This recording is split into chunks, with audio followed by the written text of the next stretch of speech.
Welcome back. It's exciting. Maybe it'll be our last conversation for your monthly reports of the year since it's December. You're hard to believe we're there already. And I wanted, before we really jump into our conversation, just some context so people know that on the outside of these walls, we've got about 2 feet of snow. It's just been beautiful. And one of the things that I wanted to really touch a moment on is family. And you used the word when we were just sitting here talking about getting warmed up. And Saturday night, amidst all the snow and the cold, and your son had a basketball game here in Des Moines, and his entourage, the people whose lives that he's impacted, showed up. And I was so impressed by family. That's his family that he's pulled together with his efforts, his ministry. And then at the same time, you've just gotten back and it's snowing and you're sitting in your home watching the snow come down. And I was just so touched, especially at this time of year. It's just kind of a reflective time that we put emphasis on it, that we're all in the spot together as family. And it was really heartwarming to see, grandparents, his real grandparents, and then his adopted grandparents, the church, his city crowd, all together supporting us. And just because of who we are, that shows an impact that we have. And what was your impressions, as you sat watching the snow and being back from India and sitting there watching your son in the midst of all his people, as a father, as a leader? What's going on in your mind as we come to the end of this year before we get into our real conversation? Yeah, wow, what a reflective question. I think the first thing that came to my mind always is it seems to be the passage of time, how quickly it is. Because it was just the other day, a short time ago, that he was becoming a man, going on his becoming a man trip.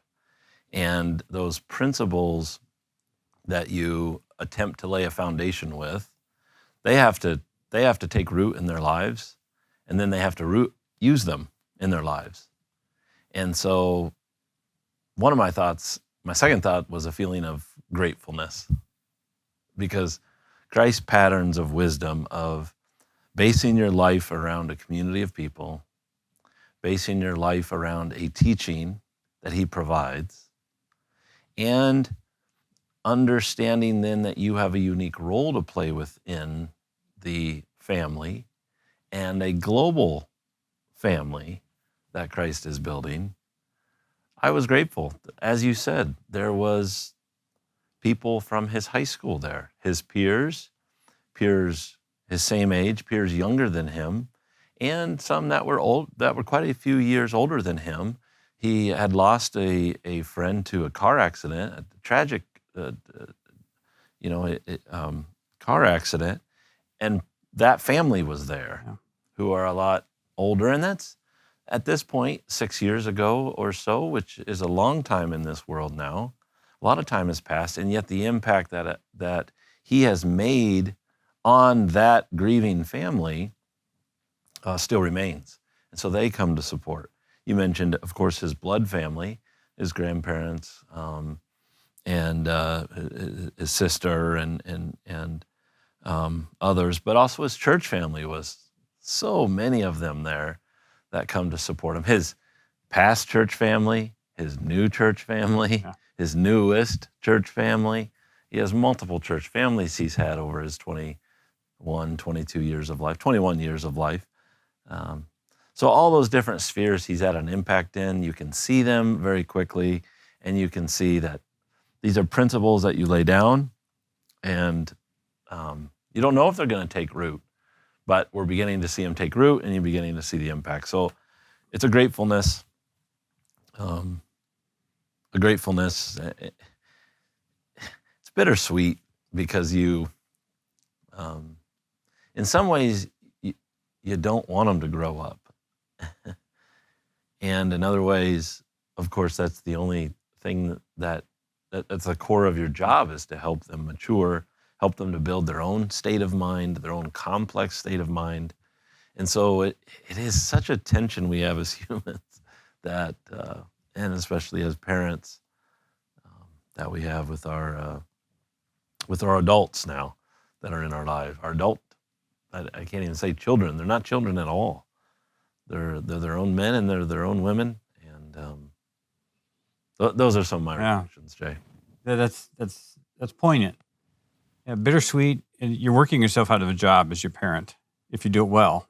And if you're raising contenders, what we've talked about before, that to go out and fight for the faith, you worked yourself out of a job. And they're adults living their own lives, which transitions into our conversation for this month. One of the first things I wanted to talk about was last night we had a celebration. Yeah. One of our traditions is to have love feasts, which are imitations or precursors to the great feast, and mentioned in Isaiah, which was used in part of the program last night, as well as Revelation. And I'm thinking that beginning and end, the whole length of the story.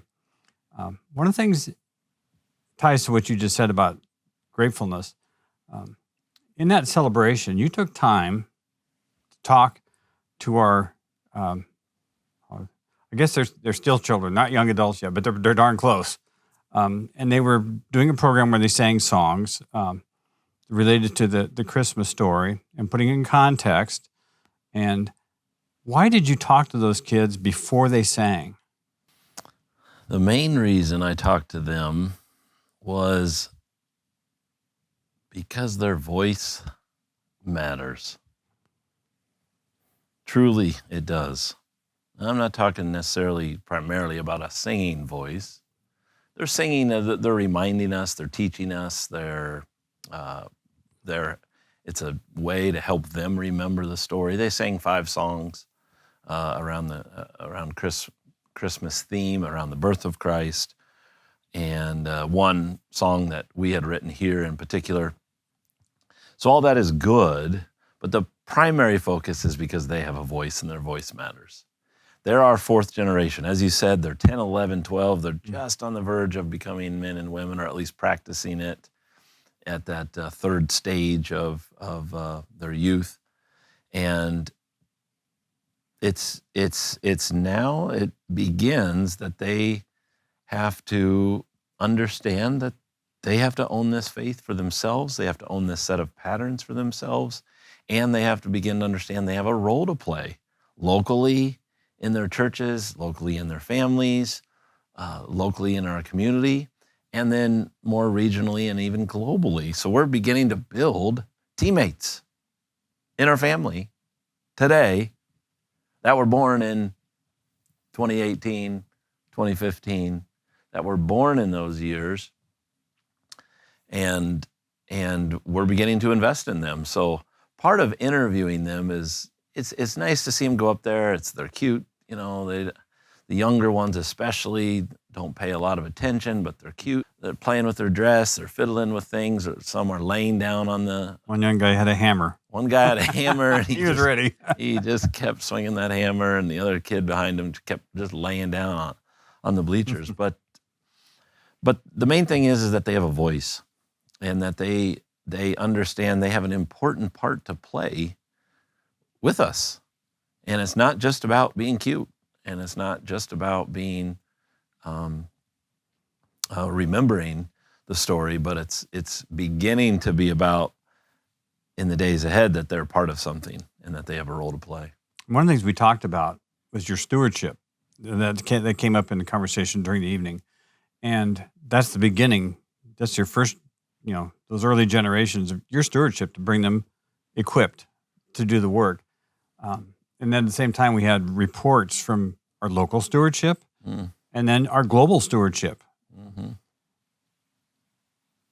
Why was that so important that you wanted people to hear that? As well as, what did you take from it as the message that links back to that sense of gratefulness, I think? It's been a year. This is the end of the year, so it's a good time to stop and reflect. So we had each of the senior elders who lead the clusters, as you say, give that report.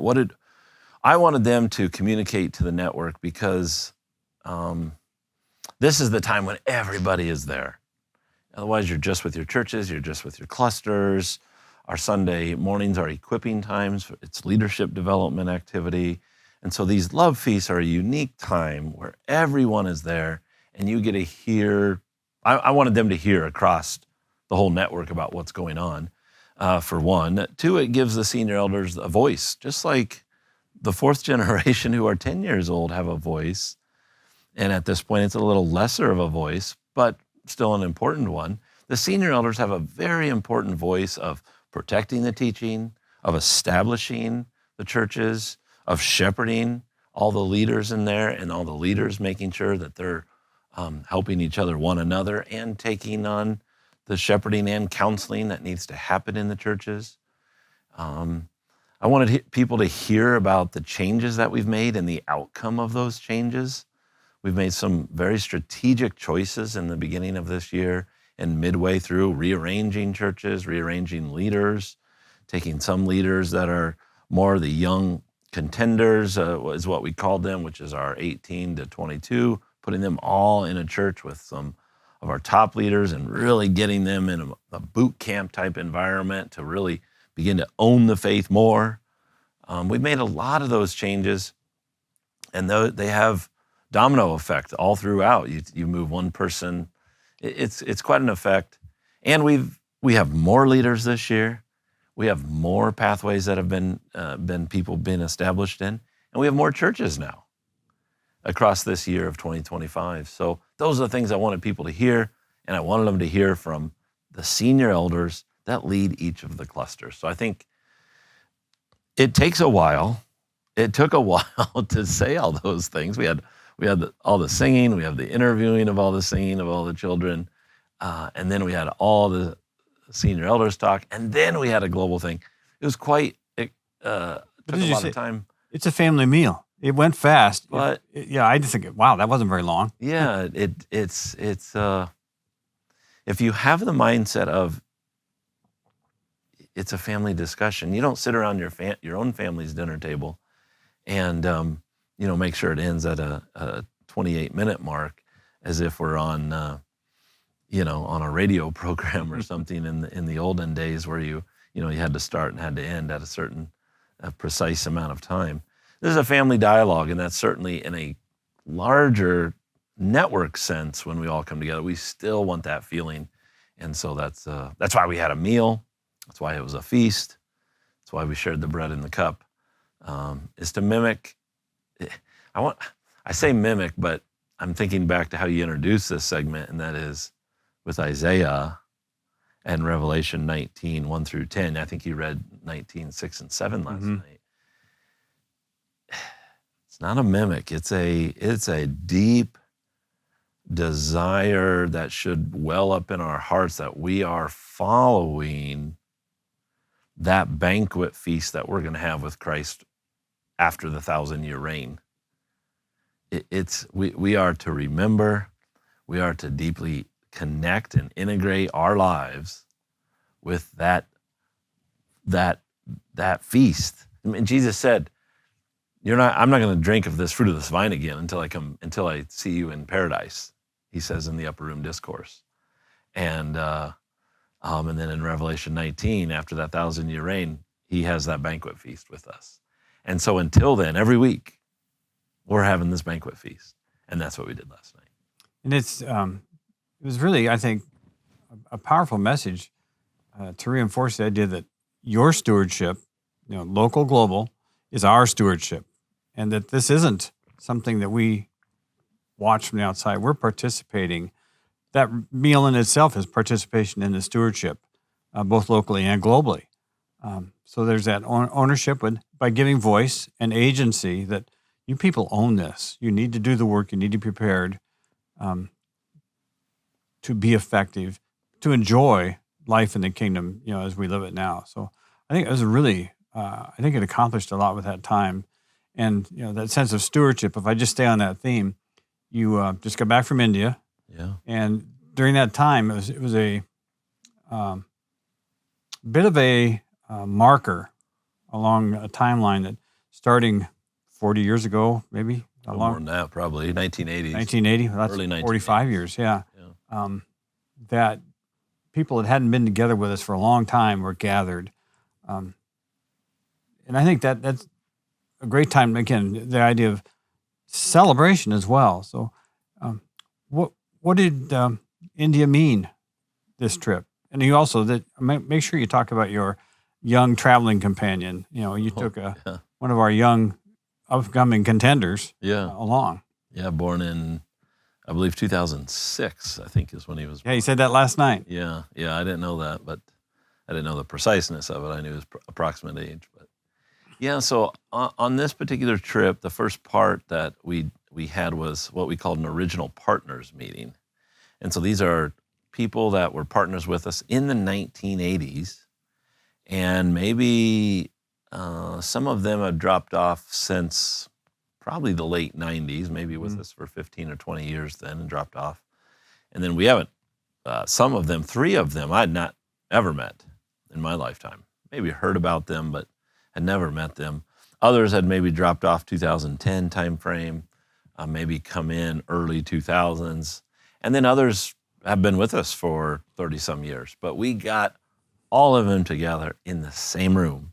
And a bit of a coincidence, if you want to use that word, but we held it at a place adjacent to where Jeff had one of his first meetings in India, outside of the agriculture mission place that was up in North India in 1983.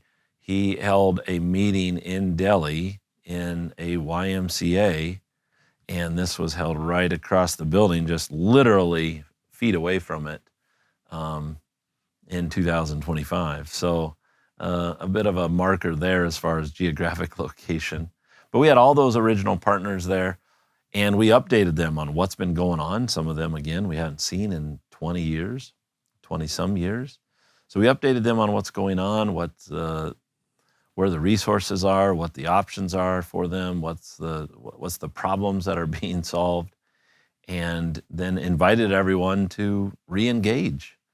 And we have this 10-year commitment that we're working through, and asked them to be part of a 10-year journey with us. And so that was quite a rewarding time, in the sense that it's a little bit like the first question you asked me. It's rewarding in the sense you can see how powerful this paradigm, this set of patterns is.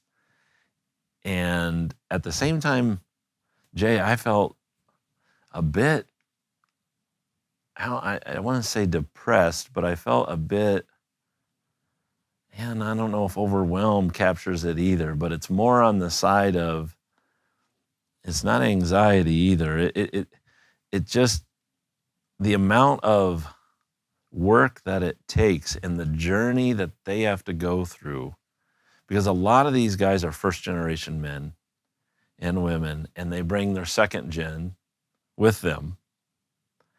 And their second gen is so excited about it. The first gen nods their head in agreement, and they want to move forward. And so they all want to move forward, except for maybe 2.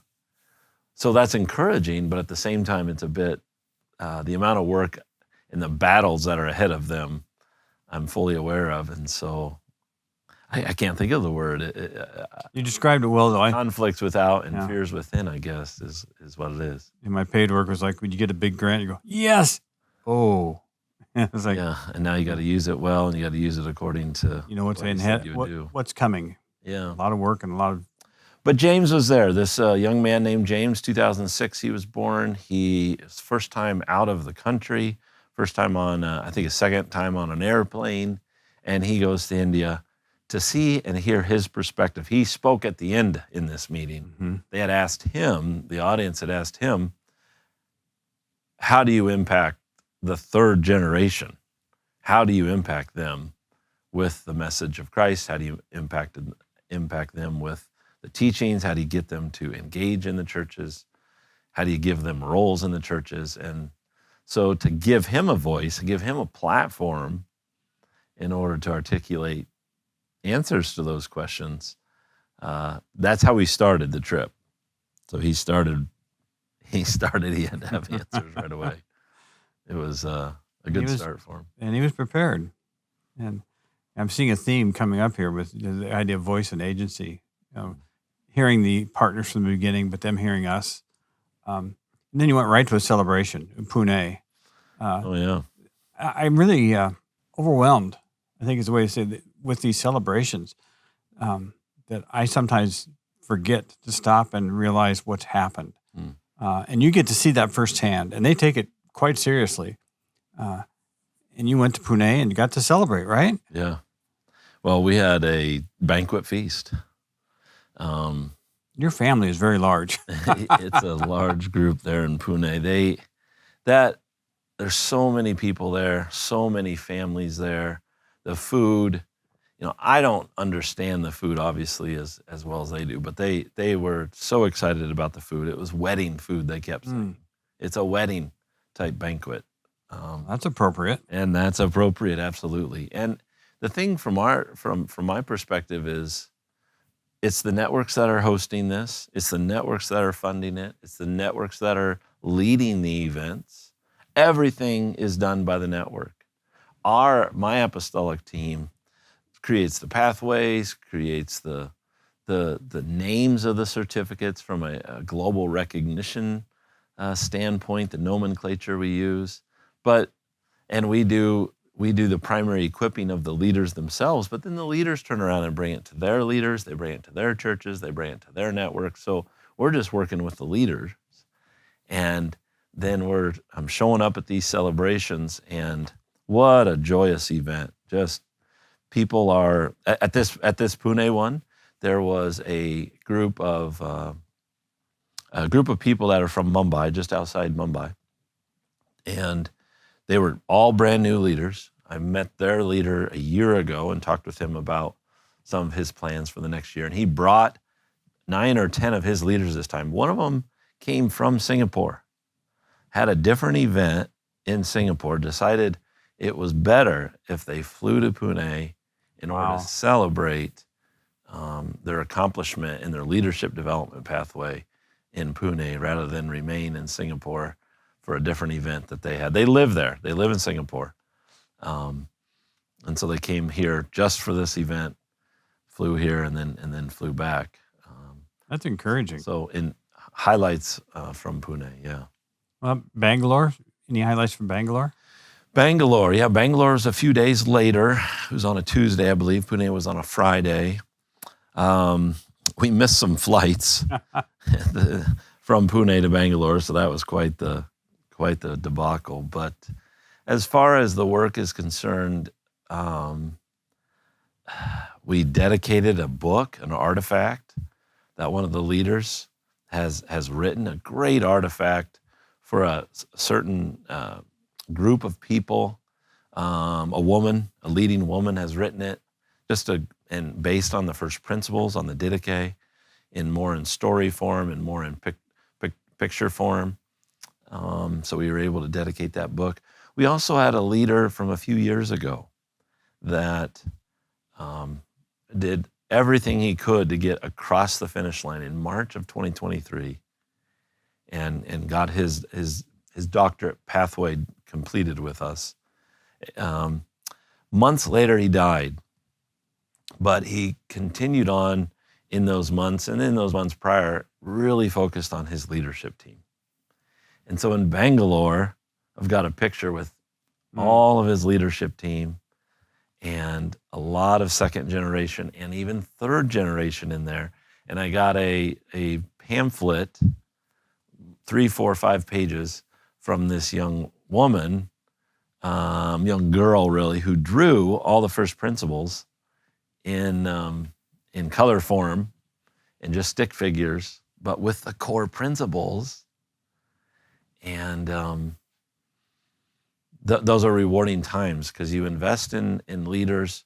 Leaders turn around and invest in their people, and their leaders invest in everyone. And so to be able to celebrate that, and of course, Bangalore ended with what?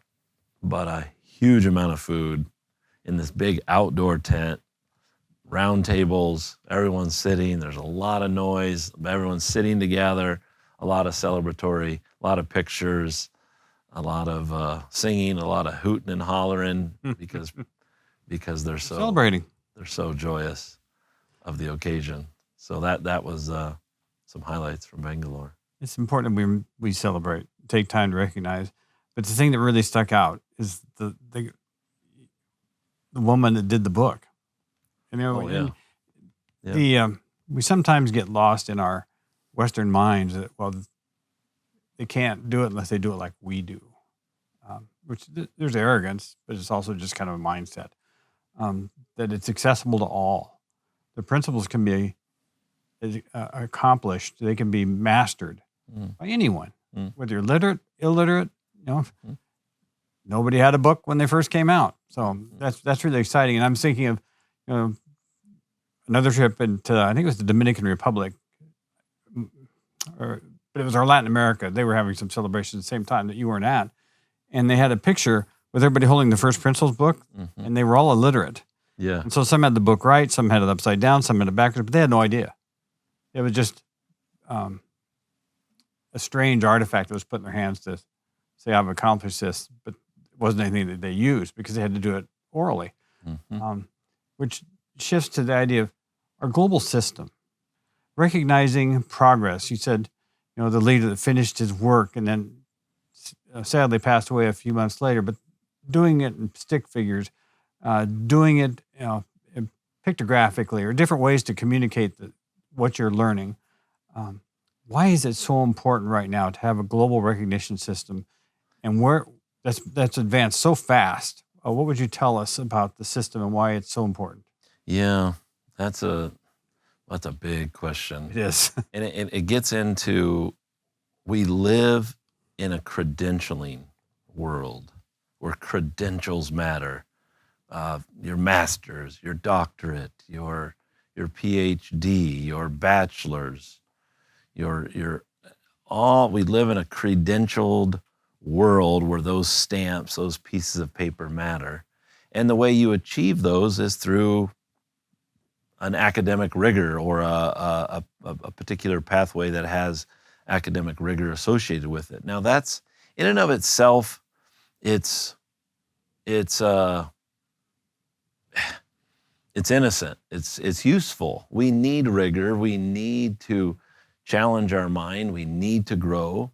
And so, but yet, some of the credentials prevent people from moving up, moving on, moving their, unable to move their class, unable to move their caste. And so the church, we're very likely going to have the credentialing system with us for a long period.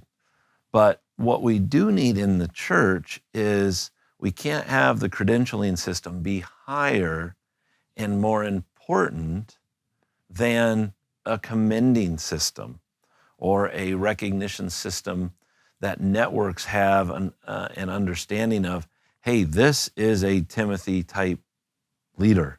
This is an apostolic type leader. This is an elder type leader. This is a leading woman type leader. We have to have some recognition that's not primarily focused on academic credentials, but rather on a preparation that's done on the job, a preparation that's done in the way of Christ and his apostles. Recognition, that's what we're trying to build, a pattern that's around on-the-job training, around the patterns of Christ and his apostles. It can have as secondary, it can have a credential with it, but it needs to, what the primary thing is, it needs to come from churches to other churches to commend this person. Paul sent letters of commendation. Paul sent letters ahead of Timothy. Paul sent letters ahead of Titus. Phoebe went ahead of Paul.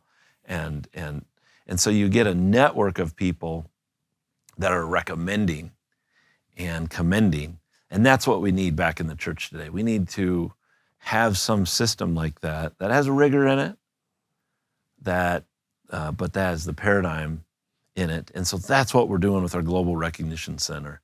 It's called the Center for church-based theological education, but it's really it's a global network of networks, a movement where all of us as leaders look at it and say, this pathway is valid. We validate this pathway. That's what the credentialing world does. That's what accreditation does, is you have an accreditation body that accredits all the accreditations. And then those particular accreditation entities then accredit institutions down the line, and then that makes you valid.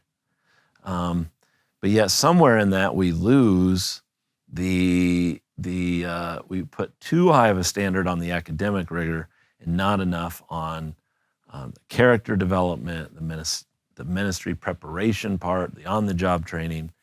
And so that's certainly what we're trying to do with a global recognition system. You're really capturing that dichotomy or that paradox of the value of credentials. It's a credentialed world, and it's like a letter of commendation. But at the same time, our works should be evident. That's that should be what commends us. Our progress in the gospel, our lives, how we raise our families. Those are what really matter. But again, we live in a world where that's important. So that's fine. It's okay to use world tools to advance. Mm-hmm. At the same time, there's a hidden benefit that I remember I've seen actually several times where you get that experience where people have never been recognized for anything in their life. They weren't academic, they didn't get certificates, they didn't get degrees, and all of a sudden they've been recognized. And it gives them a boost in a world that's marked by that I can do this too. Even if it's different than what they may see around them, but it commends them for their work. And yet it's the work that's credentialed out of their churches. So their work does go before them and make that happen. So it's really important to always keep those two things in proper tension. That it's not about the degree, it's not about certificate, it's not about credentials, it's about the work and progressing the gospel. And in the work in India, you've had some planning meetings for strategic planning while you're there for 26, 27. How's the planning going, and what should we expect? Yeah, that's what we talked about. That was I got together about 12 of us, total leaders, that looked across the civilization of India and said, what do we do with accreditations? There's different accrediting entities inside India, outside India. Do we need to hold on to accreditation systems? We talked about and how long might we want to hold on to them, and which ones do we really need? Boy, that was a robust dialogue. I just summarized some of it here, but not the particulars. But the tension between what the church needs and should have versus what we have in the world, and we have to be in both. We have to strive for the ideal, but work in reality. So how do you, for those that have been in this paradigm a long time, they tend to voice, we don't need it. We don't need the accrediting system. And others who are working in fields where that recognition has a lot of validity, even from a governmental oversight and covering standpoint, they need a piece of paper that says they're valid. They argue, we definitely need it. We'll get more people into these pathways if we have it. So that's a piece of the conversation. And they probably know best for what their circumstance is. It's their field. It's their field, 2 Corinthians 10, very much so. We talked a lot about translations. Not as much, we didn't get as far on that one as I wanted to, but translations in India is so difficult. There's 15 or 16 main languages in India. It makes everything such a heavy lift. You have to translate it so many different times. So we talked about that. We talked about the next celebrations and its locations for 2026. We set the dates. We talked about working workshops. That's been a huge thing. It's gotten thousands of people in India access to these pathways. And so we set the dates for those. A thing to say about it, though, is it's a team of teams. We used to call it a global resource team. I've moved away from that because I'm learning they're civilization focused. Mm-hmm. So global is nice in idea, but it's more pragmatically, it's more a civilization. More global for you, more civilization for them. Yeah, that's right. And so it needs to be more civilization as far as its scope. And the word teams actually has been a bit misleading to people. People think they're the team, that everything's got to filter through, and now all of a sudden we've got a hierarchical system. Talk about the system of the world. And as if they're the credentialed ones and everyone else has a lesser credential. And that's not what you see in the New Testament. You see apostolic leaders in their teams, and they have a field that they work in, and they respect other people's fields. And so we're calling this the India Team of Teams. Oh, good. To try to help teach in the name what we're trying to do. We're trying to problem solve. We're trying to set some strategy, but we're not dictating, a prescription of exactly what needs to happen, because there's so many networks we work with in India. You saw the map last night, just a plethora of people, plethora of networks out there that we work with. And they're in different streams of Christianity, and they need to be able to work in their own field. But we have access to the translations, have access to the workshops, have access to send their people to the celebrations and participate. So that was the Team of Teams for India. When you talked about what we see in the New Testament versus what we see in the world, and that's got to be our anchor. And so even though we have to deal with reality, this still has to be the driving component of that. And I'm thinking of Paul right now, and his letters. He'd often talk about what encouraged him, what kept him going from his churches. And I know traveling is hard. You want to be home, you want to be with your family. That's where we started this conversation. For those that follow you and want to encourage you, what's the most encouraging thing that you can receive while you're traveling that's going to boost you in your spirit? Yeah. It's not what I thought it was from a couple of years ago, I think. Oh, yeah?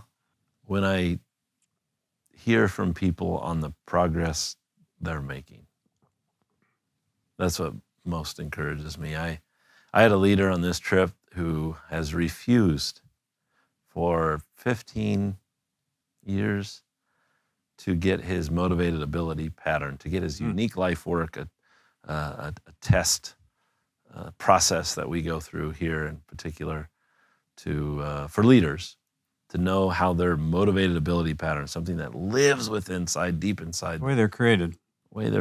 Their uniqueness. And he got it done. And he sent it to me on the trip. That's powerful to me.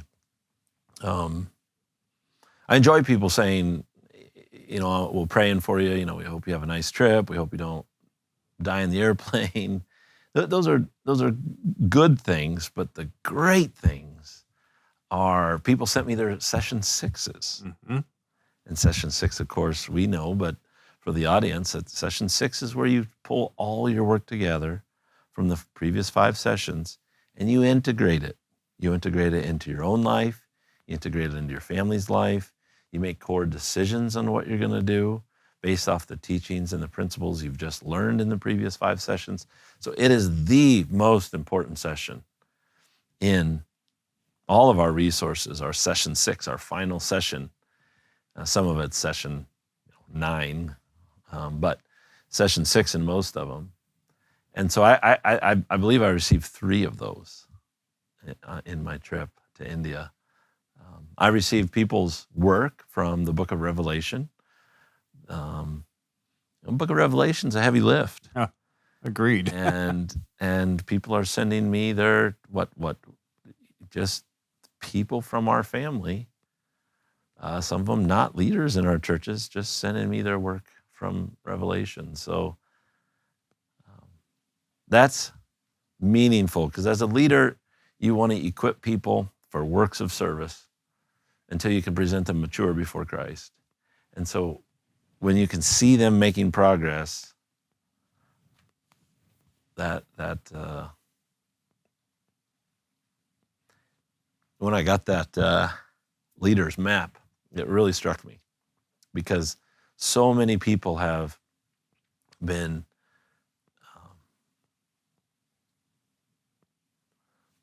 working to help, and he got over the hump, and he's just recently got over the hump and got it done, and he's going to be better for it, and we are all going to be better for it because he's going to be a better leader. In fact, you might argue he hasn't been a leader yet. He's been aspiring, but I think in these last 3 months, he is now a leader, and that's rewarding. Absolutely. In the past, I would have thought, in the past, I've sent like touchstones from home or reminders of home or to make you feel the sense of that connection back. But this time what I sent was how encouraged I was by a presentation from another leader on the work they were doing. Oh, yeah. That's in the, let's connect it to the map. Your motivated abilities is you're driven to realize the concept. And when you see people realizing the concept, that's going to boost your spirit. And that is my own you are ability pattern. Laser focused. And so, which to the other leader that just finished there, so that helps you understand who you are. So when the pressure's on, you know what motivates you, but you can also know the dark side of that, what to avoid. So it's an important tool, and we can use it to help motivate you or encourage you while you travel. And of course, speaking of travel, it's almost February.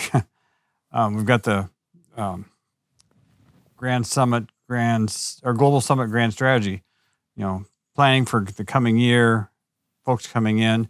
Anything you want to tell us about what we should be thinking or doing coming up to that? So in February, we have our Global Summit. We were just going to have it just for India, but we're expanding that now in the last part of December here, because... Can I stop you? Yeah, sure. I want to say how important that is. We're not an organization. And so organizations put in place years ahead, and you stick to it. And it's like, oh no, the work says we do this. We're going to pivot. So I hope we're all encouraged by that. That's really a powerful ability to let us be responsive. And a year ago, we didn't know where the Spirit was going to lead us. So you've always got to be attuned to that. And Paul says you might plan to go to this city or that. Good, but thanks for letting me interrupt there. Well, we sense we had people saying to us, we don't care who you're inviting. We're coming. Yeah. Talk about family. So that uncle that you never want there. Well, these are uncles you want there in this case of the ones I'm thinking of. No, that's bad comparison maybe. Maybe, but and I think what I gained from this particular trip to India was that what the Indians need is what the Latin Americans are in need of, is what the Europeans are in need of, is what the Africans are in need of, and what the North Americans are in need of. So we need to start more equipping up the second curve, which is the building of complex networks that look like the Book of Acts. We need to specifically be doing more equipping. And so the Global Summit is going to be more focused on that equipping. There'll be 9 sessions in our full week. We have a half week before, and then we have a full week. Of those 9 sessions, I'll be doing 6 equipping just on Curve 2 out of our Mastering the Scripture series. You may see our book on the page, things from this that's on the same channel here with us. It's in that type of teaching that we need to do more of with our global network. The other big thing is we're getting a sense that we need to update our grand strategy. So I'm actually in the process right now. I've got a 10-page first draft. I'm about 75% done, so it'll probably end up being maybe 15 or 16 pages of our grand strategy. And these are things that our grand strategy typically stays in place 5, 6, 7, sometimes 10 years. In fact, I can go back to the early 90s and see our grand strategy then and see how the essence of it, you might argue, is the same. Some of the particulars in it are different. But we're going to update our grand strategy. And that's going to be important for all of our global partners to understand that and to be here as we talk about it. So that's going to be a key part of this global summit that's coming up in just a matter of 2 months of time. Global summit for everyone and a grand strategy for. We're just calling it the grand strategy and the way of Christ and His apostles. So I was going to say a date on it, but I really have at least 5, if not 10 years in view, and we'll certainly update it, but it certainly should. The contours of it will be there for some time. There was a lot in what you just said.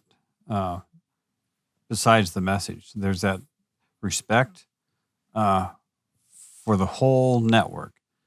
This isn't us. This is us. It's not just the local team. It's not your team just leading things. It's your team working with networks around the world. You have your stewardship. They have theirs, and then working together to make that happen. At the same time, doing it in a very mindful way, always planning, always trying to be more effective, more efficient. Yes, at the core, we haven't changed. But as the work progresses, as the world changes, we've changed with that to be culturally relevant and yet still true to the teaching. So that was a really powerful statement there at the end that I heard those messages. And, if you go back and you follow these podcasts all the way through, you'll hear the advancement of the work, but you'll also hear the continuity. And so being anchored to the teachings of the New Testament gives us that strength. But understanding the principles of the New Testament gives us the flexibility to match the world where they're at and what they need. So, I commend you for that. That's it's powerful leadership. So well done. And thank you for another conversation.